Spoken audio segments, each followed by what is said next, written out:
Hello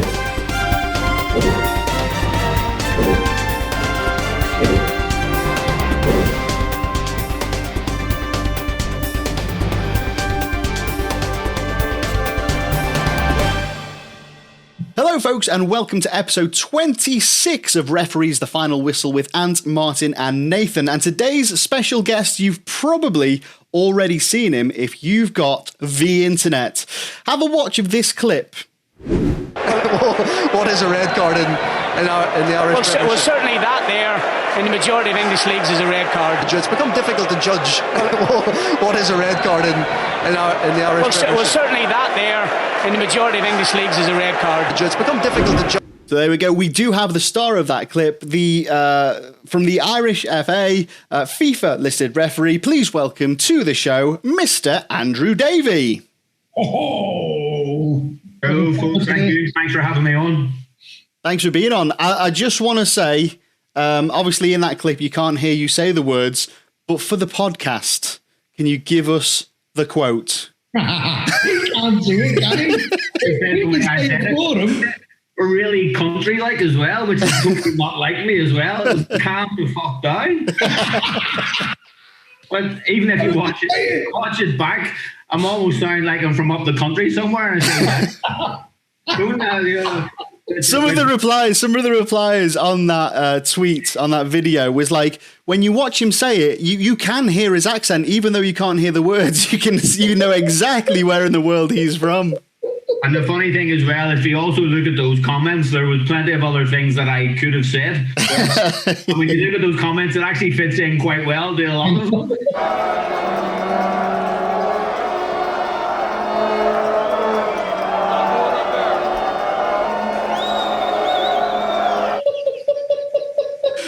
Oh, absolutely brilliant.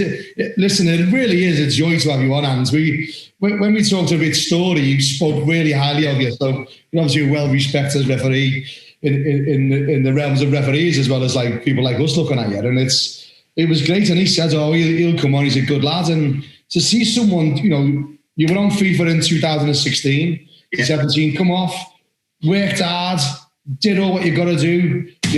You're coming back on in the season 21-22. Well, obviously I had a year on the FIFA panel, but no fault of my own at the end of it. Obviously I had a good year, but at the end of it came off in the end of 2016. Listen, at that stage, it did go through my head, what am I doing, why am I still refereeing? Obviously they don't want me, different things. But no, stuck at it. I'm a big believer of refereeing. I referee for the Irish League because that's what I'm born and bred in. For me, anything that comes on top of the Irish League is a bonus. So for me, the Irish League, bread and butter, and that's what I want. In 2017, I did have thoughts of walking away and not being involved anymore. But I decided no to stick at it. I've kept my head down, out of the spotlight as much as I can, apart from that one thing. I don't think you've done a very good job of that, Andrew. That was the next year, I think it was. But no, I stuck down, kept my head down, refereed locally and kept going. And thankfully, fingers crossed, all being well this year, back on the FIFA list and everything's going sort of according to plan. So we was having a little chat before we started recording this about how that process has changed because of COVID. So you're not now like that in 2016 when you first got on. You said you managed to get over to Cyprus. It was beautiful. Of course, who wouldn't want to go to Cyprus to do an induction? What's this induction going to look like? Yeah, well, obviously 2016, what they do is that they pick a country where it's going to be sunny. So it'll never be in January in England or in Northern Ireland. Even in July, it probably wouldn't be in England or Northern Ireland, just in case. But so we got to go to Cyprus this year. Instead of being a week away, it looks like it's going to be 2 days of remote learning online, and then a fitness test locally as well. So instead of getting that weeks away of intense learning and meeting your new colleagues and meeting people from obviously different associations, which is a learning in itself, unfortunately it'll all be done probably over 2 days online. As everything is being done these days. That's it. Everything is on Zoom. Like this. We'd love to be in a studio doing this, but because of COVID, we're on Zoom. So by all means, obviously, and the course was meant to be in January, like I was saying, but with youth games being cancelled across Europe and the tournaments being cancelled, what they've decided is there's no point in having a gap of 4 or 5 months between an induction course and then having games. So they've put it back to April at the moment, and it looks like we're going sort of mid to end April for 2 days online before we get games, and obviously coming into the summertime. So do you know what? Obviously you're a family man. You got children. Is it two boys you got? We have 4 kids, 3 boys, 1 girl. Yeah. Thankfully, the girl came last. Otherwise, there wouldn't have been any more because. And at Christmas, like when they get up Christmas morning and they all run down and open the presents, what do you say to them to calm them down? They tell me sometimes.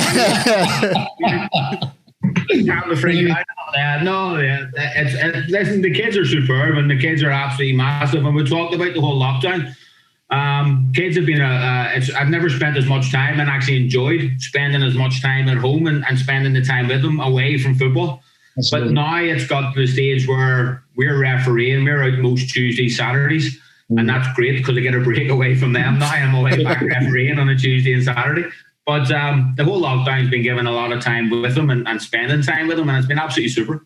Oh, lovely to hear. It's children are a blessing, and it's when you spend time with them, they're funny, engaging, and you really they're a great leveler, aren't they? You realise you have problems in your life, football pitch, or some players piss you off. Having the kids to come on to and understand them. Wife, we've said it before, mate. It's very important, isn't it? Wouldn't have got anywhere, obviously, without that. At the end of the day, the amount of time before I worked in the association, obviously you were working a 9 to 5 job, and then you were training at night time, and you were away refereeing. You had meetings at night time. You were away all day Saturday. So without the understanding and the support that comes from a family, then you wouldn't make it anywhere within refereeing. And I think that's a major factor in how I've done and how much I've been able to put into the game. That's all. Couldn't agree anymore. Nate, when you seen the clip and you seen Andy say that clip, and you see it, and the way we are also committed, and you put in the ingredients of that. There's Andy being on FIFA, wanting to get back up, and you see that on Twitter. You go, oh, for fuck's sake!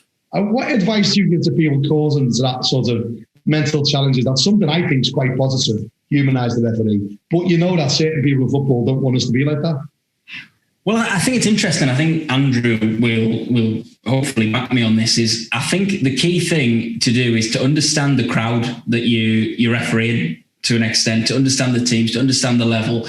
You're not going to say that if you're doing an under-12s game. So I think that it's about understanding it, and I think, to be honest, if we look beyond it, obviously the clip's gone viral, and that's sort of the main talking point. But what I would probably ask Andrew is, what was the reaction to that? Did they calm down?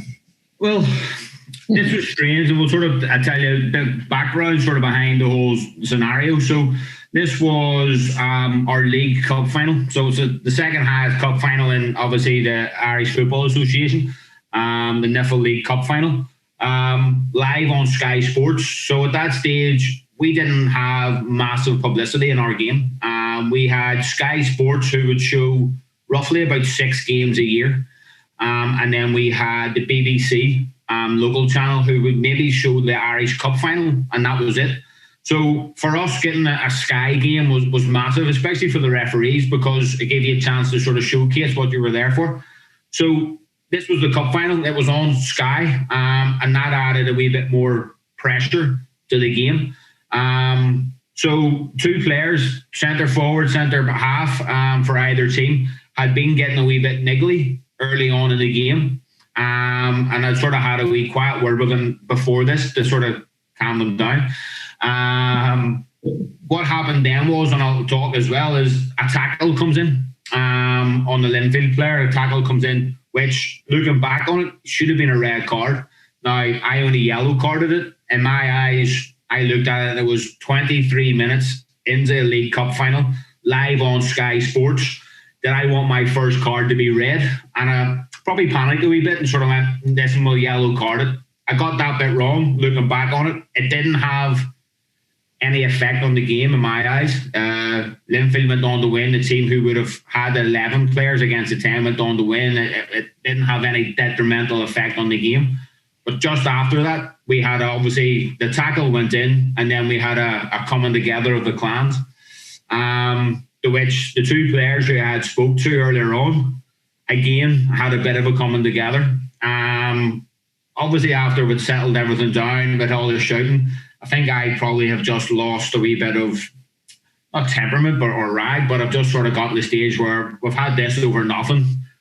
We're all having a bit of an argument about nothing. And I literally shouted to the two players, calm the fuck down. Like you say, you wouldn't use it in an under 12 games.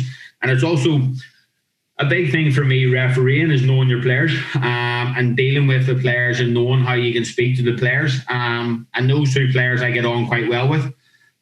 So I literally thought nothing of it, shouted over to the two of them to calm down.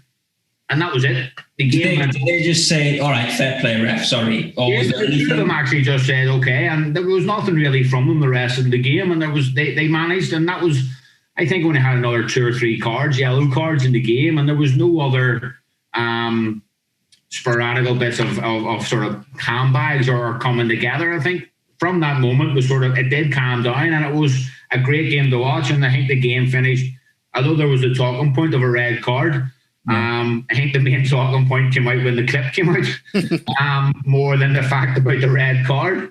So I never thought anything of it. To be fair, we done the game went okay, and we finished the game. We have a sort of tradition here where we would go out on cup final days, and the boys were out in the town watching the game. There was a WhatsApp group. I went in after the game. There was 100 messages on the WhatsApp, so I didn't even look at them. I scrolled through them. The 4 of us from the game, we went down into the town. We were sitting quietly in a bar and sitting relaxed, having a couple of drinks, waiting on everybody else coming in. And about 20 minutes later, 15 other referees piled in the door who'd been out on the drink for 2 or 3 hours. And they started merrily getting on and everything was okay. And then all of a sudden, I kept on noticing people shouting, calm the fuck down, calm the fuck down. Looking at them going, what are you talking about, guys? What are you? And then after a wee while, I lost. I said, what are you going on about? And then they said, do you not look at the WhatsApp group? There was 100 messages on it, and I didn't look at them. Go back on and have a look at the video. I was like, what? So I went on and had a look, and I was like, oh, that could be bad. And then it all sort of it kicked off from there. I think this is a bit of an interesting one, and one definitely I think the listeners and viewers will be interested in. Just thinking about that moment within the game that you said before, where there was obviously I assume it was a serious foul play challenge. Yes. Yeah. Do you think that if you had shown the red card, do you think that would have actually evoked more of a reaction than the way that you managed it or the way you chose to manage it? I don't think anybody really at the time thought it was a red card tackle, to be fair. I don't think there was much of a complaint at the time. I think what's happened then afterwards, people have seen the replays, different angles, and then realised, yes, it was a red card. The 2 players who got involved were going to get involved whether I showed a yellow card or red card. So I don't think the sort of tackle or what I'd done had any sort of impact on the sort of management of it. Yeah. I think it was just one of those ones where my angle was wrong, and there's no point of look back at it and straight away you go back, and as a referee we look back and sort of see I've got it wrong, but why have I got it wrong? At a wrong angle, I'm stuck behind the player, I haven't read it, and I haven't got round quick enough to see the angle of it. So I don't think anything I could have done would have made anything different. Maybe wouldn't have said anything if I had a shown a red card, and that might have been different. I might not be here today. So just continuing with obviously that happened, and in the parameters of the game it was dealt with, but we know that there's people out there, especially in refereeing circles, that are like, the referee should never speak like that, this is diabolical. Did you have anyone how very dare you? Did you have anyone like that just ready and waiting to get hold of you after the game and go, hey Andy, come on man, what's gone on here? You know, what happened there? At the time, I was working for the association as well, and obviously, yes, and there was a comeback from the association because they wanted to make sure that there was no foul language used as a referee towards players. And I totally understand that. I'm not going to run around and tell players to fuck off, and there's different ways of saying it and ways of doing it. But they their media team and the way they looked at it, they looked through the comments afterwards and realised that the comments were actually positive on a majority. There wasn't any negative comeback on it. It was a lot of positivity, saying it showed a human side. It showed a side where you can deal with the referee. The referee is not just a robot there to do free kicks, fouls, yellow cards, red cards. The referee showed it was like a human side to it. So there wasn't really much of a comeback. Now, I did obviously get a telling off from the association to make sure nothing happened again and it should never be done again. And I hold my hands up and say, that's right, that shouldn't have happened. But there's other ways of other things that could have been said that would have been a lot worse. And that with me was just, I'm a massive, in my whole refereeing career has been a manager. Man management's always been my thing. And for me, knowing how to deal with players, there's certain players I will speak to in a certain way. And there's other players I would deal with in a different manner because of the way they are in life and the way they treat me may be different than the way another player treats me. I think there's a lot of referees that will be watching that. They'll empathise with you there as well, because we referee the same players for the most part, week in, week out. We have rapport with those players. We know when we can talk to them a certain way and which ones you wouldn't. So, and it sounds like the media team that you had over there are absolutely like on it in terms of you not making an example of you or anything like hanging you out, throwing you under the bus or anything like that. So fair play to them on that. Definitely, I agree with that. I think it's really refreshing, isn't it, that when you look at the situation, that they've actually taken it upon themselves to think, right, actually, we're going to take a step back here. We're going to look at the reaction. We're going to see how people in situations that have happened in England where that hasn't happened, certain situations that have happened recently in England where that hasn't happened, and the referee's been sort of complimented, I suppose, and people have said, oh, it's a refreshing thing to see, where disciplinary action is actually being taken. And I think that it's definitely interesting, and it seems to have worked as more of a positive thing in terms of Andrew, to talking point when he goes into schools to educate young referees and to get involved in education and things like that. And it's something that actually engages them and brings them closer together. Oh, God, absolutely nailed it, Nate. And I think you're a little bit more on message than me. So I'll give you the benefit of doubt on what I'm going to talk about here. But yeah, I thought I would leave it to you, Mark. Darren Drysdale and Andy Davey, in my opinion, are game changers. Absolutely. Those two actions, although classed as negative, have probably done more for referee-player relationship than anything else I've ever seen in a game of football. And it's one of the reasons I wanted to meet your hands, because it humanised it. It humanises us. What happens with Darren Drysdale is that, like, there he is. He's a trained killer military man. He's got to control his temper. He's got people coming at him saying things to him that they would never say in a pub, never say over a game of pool, and he's got to accept that. When you throw in the pot of what you touched on, mate, which I think is a wonderful picture you built there, all referees supporting each other, going into the pub, having a pint, having a crack. A lot of people don't understand that. That's what refs are like.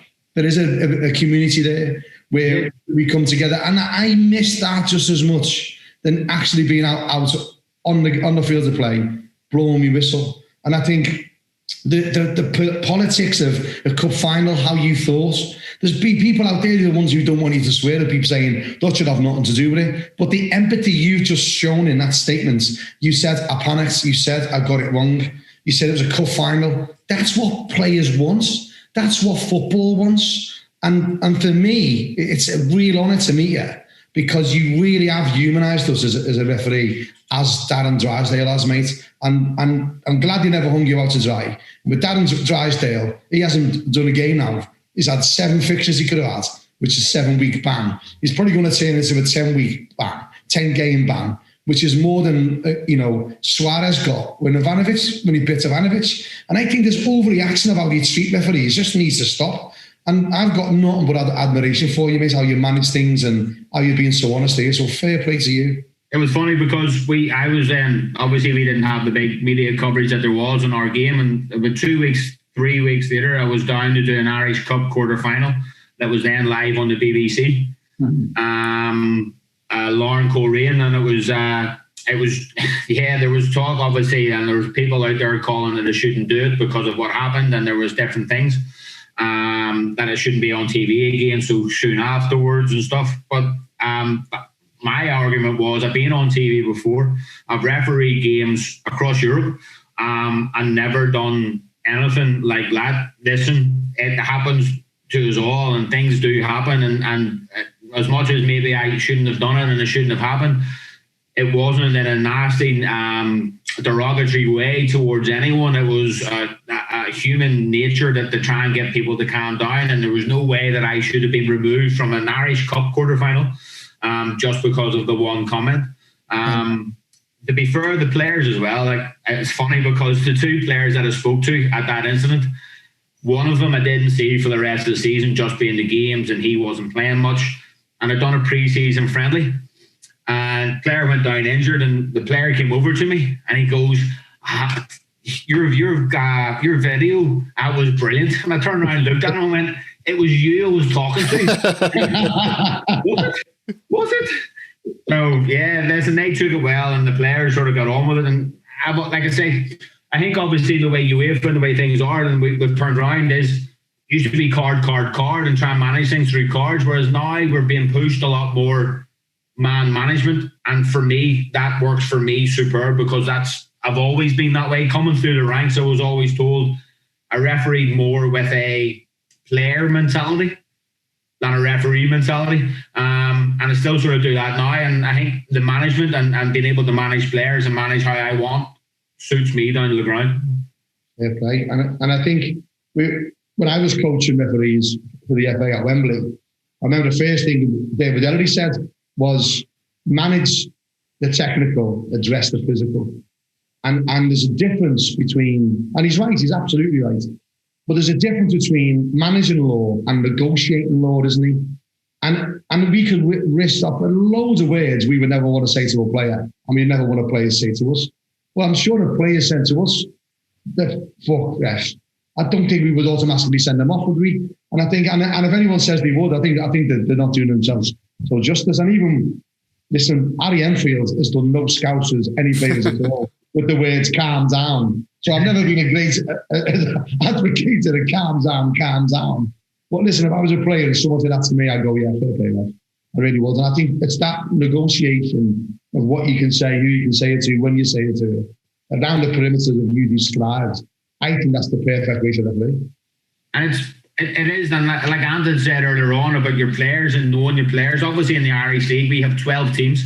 So you come across the players on a regular basis. You're seeing them, especially whenever we're not doing fourth official as much now with the COVID stuff, but when you were doing games, you were around the teams all the time, and you get to know the players. You get to know who you can speak to. And it goes back to another incident where there was a new player who had come in. He's originally from Northern Ireland, but he had been across the water, played in the League of Ireland, and it was his first game in the Irish League. And for the first 20 minutes, 25 minutes, he did nothing but swear at me and shout at me and give me grief. And after about 20 minutes, I lost it, and I said something. To be honest, I can't even remember what I said, but there was obviously a swear word in it, and I said it. And one of his teammates said, you can't say that to him. So I never thought anything of it. The ball went out of play later on, and I was very close to the player who said it. And I said, what do you mean you can't say that? He says, you can't swear at him. And I says, he has swore at me for 25 minutes, and I've said one thing to try and stop him. I know the player who I was talking to at the time was a Christian who didn't swear.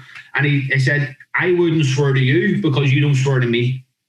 So I'll swear to him if he's giving off to me like that, because for me, that's how he speaks. And he doesn't mean to be any bad in and swearing or saying it. That's just how he is, and that's where he's been brought up, and that's how he's been come from.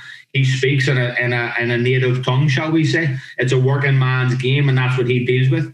Whereas I said to the player who, you don't speak to me that way, I'll not speak to you that way. But if he's going to say it to me, then he might expect something back every now and then. Well, that's adapting yourself as a referee to fit into the game that you're doing, and that explains it brilliantly. There are some we've talked on other episodes about your robot referees, how they would deal with every situation exactly the same. But like you say, if you've got a player that's like gobbing off every 2 minutes, you'd give a little bit back, not in the same kind of way as they'd have a go at you probably, but in a way that they would understand. If you was to address that person by saying, "Oh, excuse me, sir, I need you to stop and curtail your language, and if it carries on like that, there will be sanctions further down the line," he'd think he was an absolute dickhead. He wouldn't listen. He'd just double down on what he was saying, because he's like, what's this soft lad talking about?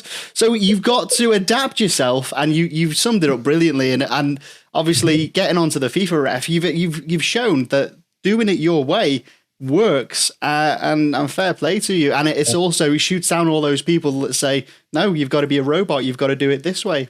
One of the things I want to pick up on as well is when you said we need to come in and do a stepped approach, and one of those steps is have a word.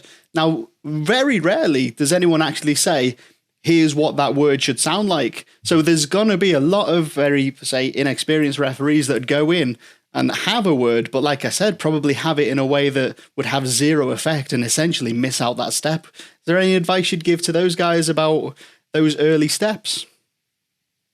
My whole approach, I probably do too much talking on the field, and that's probably, I've been told that before, whereas I'll always run around speaking to players. I'll always run around. I don't think there's any point in just jumping in when somebody's done something wrong, because then you're seen to be a teacher aspect, you seem to be that. So if somebody does a tackle that is a good tackle, but if he's a slightly second later, then it's going to be a free kick, I'll turn around and say to the player, that's a good one, but make sure the next one's just as good. All right, make sure the next one's good. I probably, my whole understanding is being relatable to the person. I know you have to do the whole body language is massive, and you can do the whole body language thing, but trying to be sort of on their level when you're speaking to them is the best way of doing it. Public warnings and speaking to people as much as you can, I find gets me through games. Yeah, beautiful there. Touched on it, positive reinforcement as well. Like, very few referees you'll hear will say good tackle. They'll say nothing. They only look for the bad stuff. But if you positively reinforce the things that you want to see, that's building yourself up to... It's a massive thing that we try. Obviously, with my work within the association, we do recruitment classes, and we bring people. I look after the people who would come in the first 2 years sort of within refereeing within Northern Ireland, and try and build them up. And it's one thing we say, especially in the junior games and in youth games, is trying to relate the referee to someone who just isn't there to tell people off. It's trying to educate when you can. So if somebody's doing a foul through, maybe not pull them up on the first one at an under 12 games, but next time you're there, say to him, this is what you need to do. Try and coach him. Next time he's going, be close to him so that you can say, this is what you need to do, try this. Or if somebody makes a good tackle, this is what you need to do. Or if you give a free kick, try and explain why you've given it so that you don't happen again. And I think it gets lost at times. It gets lost in the whole, we have obviously a lot of people there just to make a bit of money, and there's certain other things, but we get lost in the fact that we should be there to promote a positive game. And that refereeing is no different than coaches and any other way. We're there to facilitate a positive game as much as we can. I you know what? When I just can't believe how spot on you've been with everything you said. You know, it's a bit like, you know, going onto the cop, and in the days when they all used to sing, "Here we go, here we go." You got some posh bloke next to you going, "Here one goes, here one goes."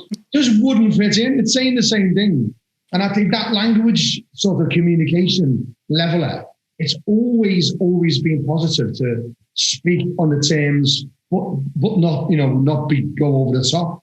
And it's honestly, it's so important where when you're delivering something to someone, deliver it in a way that they're used to, not something that they're not used to. I've always said, someone's used to having a McDonald's meal.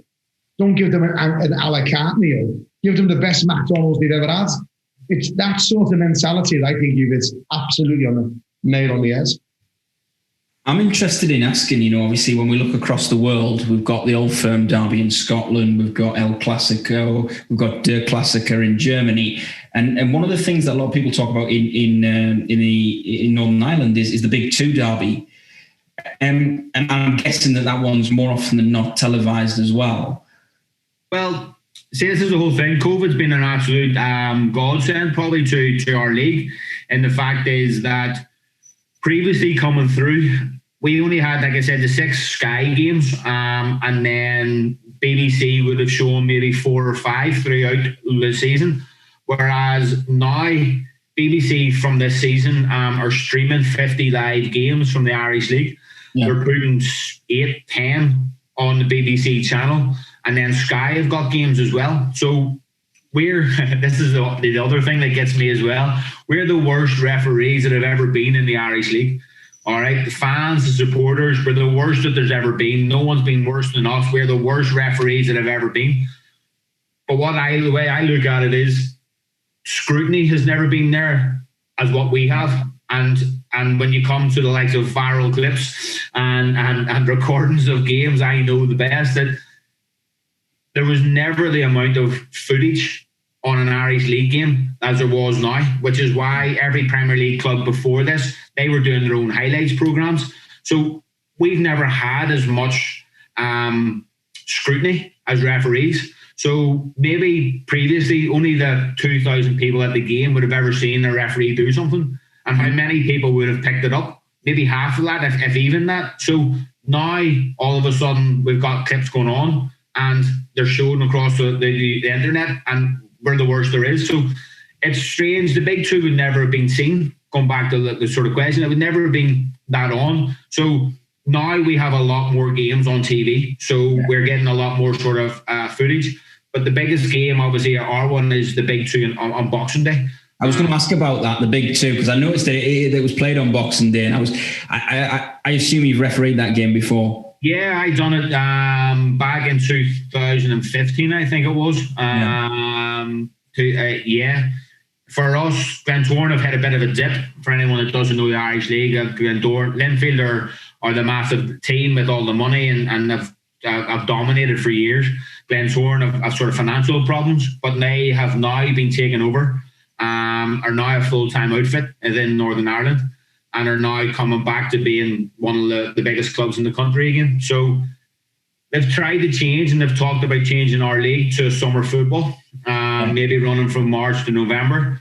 But one of the big things that the clubs don't want to lose is our Boxing Day derbies, because everybody's seen that as the big games. So there's 4 or 5 massive games, and they all want that. So they don't want to change it. They don't want to lose Boxing Day. But for any referee, you've got the Irish Cup final as your sort of main game. Yeah. And then the next one you're looking at is probably a Boxing Day derby. And if you can, the sort of big 2 on Boxing Day. So when you talk us through when you get that appointment, and then when you're actually right through to probably walking out with the ball under your arm in that atmosphere, which I assume is probably the most special, with it being Boxing Day as well. I think we talked about it on supply and contributory league levels here. The Boxing Day is the big payday for a lot of the non-league clubs in England. So what's that like for a referee? Yeah, well, I got sort of tipped off about a couple of days before the appointments came out that week to say that you're going to have a good Christmas. I sort of looked at it and looked at some of the other derbies, thinking there's a possibility I could get this one, a possibility of that one. Sort of never really thought anything. But it came through, obviously getting it. And for us, like I say, we referee for the Boxing Day games is massive. So yeah, my kids went, and it was at Windsor Park that year, the National Stadium, but it was all being done up. So there was only 2 stands, right. But there was still 9,000. For Irish League terms, 9,000 is massive. You're talking on average maximum of 2,000 sort of in a game on any other Saturday. So there was 9,000 fans. And the way Windsor is, there's 2 tiers on one stand. And normally when you're doing an Irish League game, there's no one in the bottom tier. So whenever you're walking out with the ball and you hear the noise as the crowds are singing, the chanting's happening, and you walk out and you stand in front of the stand and you look at people who are a lot closer than they usually are at Windsor Park, shouting and screaming. It was Linfield fans in it at that stage, so they were shouting more at the Glentoran players than they were me, which was good. But having that hers on the back of your neck, you're standing there thinking, don't mess anything up. And it was funny because at one stage there was there was the dugouts were on the far side, and there was a building site around two sides. And halfway through the game, I slipped and I fell to the ground, and I was looking at a big blue wall where the building site was. So I thought to myself, brilliant, nobody's seen it. But of course, within a second, all you hear is, yeah! No, everybody's seen it. But it's still, it added to the experience. It was an absolutely, for me, it ended up, I think it was 3-1 to Linfield. I had a red card laid on for second yellow. It was a tremendous day. It was just, for us, that was one of the big highlights of your career when you get appointed to your first big two in Boxing Day. For a manager, though, like you, in terms of your refereeing style, we're talking about you being a manager, that must have been one where you're coming into the game, you're doing your preparation, you're looking at, obviously, the table, you look at the form, you look at players, you look at everything that goes into it. You must be thinking, right, this is going to be probably one of the biggest tests of my management that I've had, maybe even up to that point in your career. Yeah, 100%. And my whole mantra whenever I'm refereeing is the first card has to be, I'll always say it whenever I'm doing my talk with the team, is my first card has to be a meaningful card. My first card must be, I don't want a first card for dissent if I can get away from it. I don't want the first card for kicking the ball away if I can get away from it. I want my first card to be for a tackle that everyone's going, clear yellow card. That's what I want. And it's a sort of catch-22 when you go into those scenarios, is you don't want to go in and ruin the game for everybody by blowing every 2 seconds and killing it. But you also don't want to lose control. So it's a high medium. And I think a lot of players know whenever I'm there that I will try and let a few things flow. I will try and let it go, and I'll let a few wee niggly things go early on, and we'll see how we're going. I always look at the first 10 minutes. First 10 minutes of a game, if teams are willing to play football and if teams are willing to get on with it, then I'm not going to get involved. I'll stand back and I'll stay out of it as much as you can. But within that first 10 minutes, if you got hot-headed people, especially on Boxing Day, then that's what they're all up for. If you're going to, in that first 10 minutes, start losing control, then I'm going to have to step in. But I think on that day, it was actually, it worked to my advantage to play the game. There was nothing major controversy. There was a red card, one card for a tackle. And then I think he wanted New Year's off because whenever he scored, he put his shirt on top of the flag and waved it around his head. And it was a second yellow. So I think that was maybe done on purpose. But so the red card was a red card. There was no hassle. It went according to the plan from my eyes.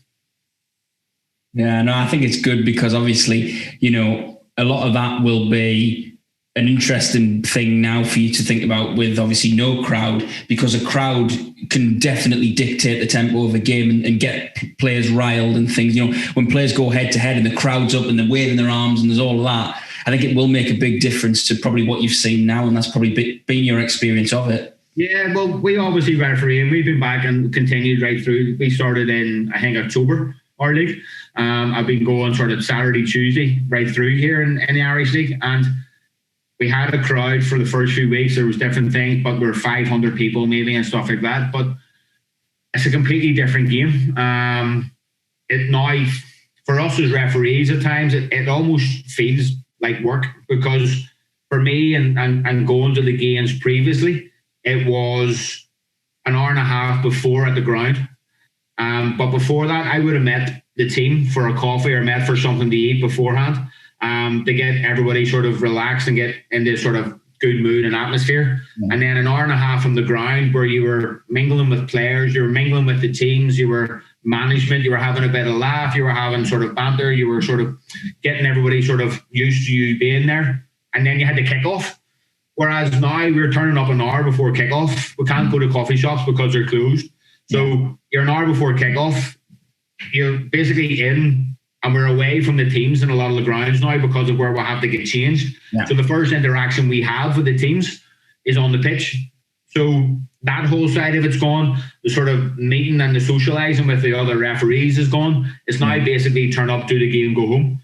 And that sort of takes away from it. Although it is what we have to do, but it does take away from the whole refereeing experience. So you're a FIFA referee. You've done some of the biggest games in Northern Ireland. What is your verdict on what colour whistle you should use? I actually use a red and a yellow whistle. Oh, there we go. Yes. And it was a bit of advice actually I had at one time. And the fact is, obviously, if you have a red and yellow whistle, and for any reason you forget your cards, there's your yellow and red card if you ever needed it. And there you go. Well answer. Peter Walton, wasn't it Peter Walton in the Premier League? Was it or somebody threw up an imaginary card? Yeah, invisible card. Invisible card. Whereas if you've got a yellow and red card, there you go. Boom. Yellow and red whistle. That is the most sensible answer we've had through all our 20-odd podcasts on why we use a coloured whistle. I think Martin and I will disagree with you, but we really love your justification for it. Absolutely, mate. What are you on about? That's what I've been saying the whole time. I've been saying they're substitutes for other cards. I've definitely neon green. That's very much a card that you use, isn't it, Ant? Well, no, okay. So my argument was I've got like neon yellow, green, orange, and they look cool as you wave them around. Actually, as well, I have quite a few. I've got a white, blue. I've got all different ones. Fuck it, we gotta go now. Sorry. But the one I would use most is the yellow and the red. Yeah, it seems to be the sort of ones I've stuck to. That's a good. Is it a Fox 40? Is it, Ant? Fox 40, yeah, two Fox 40s. I used a blue and a white, and then somebody told me off because I was refereeing a team in blue and white, and they said they'll think you're supporting them. So I sort of changed it from then. Yeah. We always ask about the whistles, mate, as I'm sure you've seen. But another question that we're going to bring into every guest that we've talked about is what brand of football boots do you prefer? I'm a sort of traditionalist. I wear Copa Mundials, Adidas Copa Mundials. Nice. Now, I got told off the other week, and we've just recently changed kits to Macron, and we got a nice yellow top with matching yellow socks, which I wore the other week. I'm not too sure about, but I wore them the other week, and somebody told me off because the boots didn't really suit. Yellow socks. I need to get a pair of plain black boots, apparently. But Copa Mundials have been the ones that the black and white I've used throughout refereeing. I've always used, and I'm quite funny when it comes to that. I'm quite sort of strange about changing at times. If I get something I like and I'm used to, then I'm happy just to keep on going with it. That's so strict. That's like the strictest boots. For people to say Copa Mundials or not, that is a really strict policy there. That's it. Well, that's it for you to say Copa Mundials, but have a red and yellow whistle. That's like, wow. Like, I'd expect some sort of funky green boots to go with them whistles. That's what I've have on my feet, though.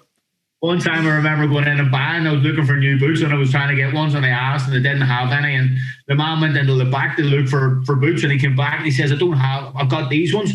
And they were Adidas, but they were white with black on them. And I looked at them and I said, no, I can't have those. And he goes, but why? They're nice, dude. They're nice. And I said, I'm a referee. And he looked at it and he went, nah, you can't have those. Although Georgie Best, bless him, he used to wear white boots, didn't he, years ago? I remember them being really popular in wearing white boots. But yeah, I think footballers, and we know a lot of managers and players listen to our podcast, is that they don't realise how important boots are to referees. We're just as precious about our football boots as players are. You know, we're fussy, and we got it in the other role we do at leisure leagues. We have the international referees where we go all over the world for our World Cup, and we got a sponsorship deal by Nike. Nike did all the boots for the referees fee, but also did all the boots free for the England team. Now all the referees wore them. Clatts was there, Bobby Madeley's there, a few others, and it was. They were no problem. They all wore them. It complies with the deal. But the England players didn't. They were saying that's the worst time possible to try on a new pair of boots when you go to play football in a World Cup. So it was weird, the different attitude to it. The referee just went, yeah, let's do it. But myself, I would not. I would wear my ordinary boots. Now, if somebody was going to come and give me a deal to wear something else, I probably wouldn't say Anthony would wear Uggs, probably going with his whistles. Yeah. I don't. Yeah. To be fair, though, I think it was the Adidas F50s that came out when I was at university. And one fella said, you should wear these. It's like wearing a pair of slippers. And I was like, I get that they're comfortable, but I wouldn't want to referee in a pair of slippers. I mean, there's comfortable and then there's too comfortable. Not that relaxed. Well, it's been brilliant to have you on. And it's, do you know what? I knew this would be a cracker podcast. I really, really did. But some of the things you've talked about, I never thought anyone could put up a valid argument with me about a non-black whistle. You schooled me, mate. Absolute schooled me. And the way you explained about the community, admitting, that you made a mistake, that you panicked, which you've all been guilty of, all these sort of things, and humanising the whole point of explaining, we all swear at some point, I'm sure. I just think, this has been one of the most enjoyable podcasts personally I've done for a long time, mate, and everyone. Thank you for it. Thank you. It's been a pleasure. And obviously, we try to sort of promote. I think refereeing doesn't get the promotion at times that it should do. And there's something we're trying to do within the association is trying to promote within teams and within sort of schools and anything we can to sort of promote and say, listen, refereeing isn't really that bad. Do you know what I mean? There's I, for one, would never have thought I would have got what I got from refereeing when I started. I would never have thought I would have seen the places I've been to and done everything else. I just thought I turned up on a Saturday, done a game and went home and that was it. And it was at the start, but refereeing has become a massive part of my life, and it's been strange. I would never have thought it would have done. And whenever I started refereeing, a lot of people are always, you're refereeing. And I was always the one giving shit to the referee and shouting and screaming and doing everything else. So, but refereeing is massive, and I can only encourage it to as many people as possible. What a great way to end it on such a positive message. Beautiful stuff. So there we go. Thank you very much to our special guest, Andrew Davey. From myself, Martin and Nathan, thanks very much for watching, and we'll see you on the next episode.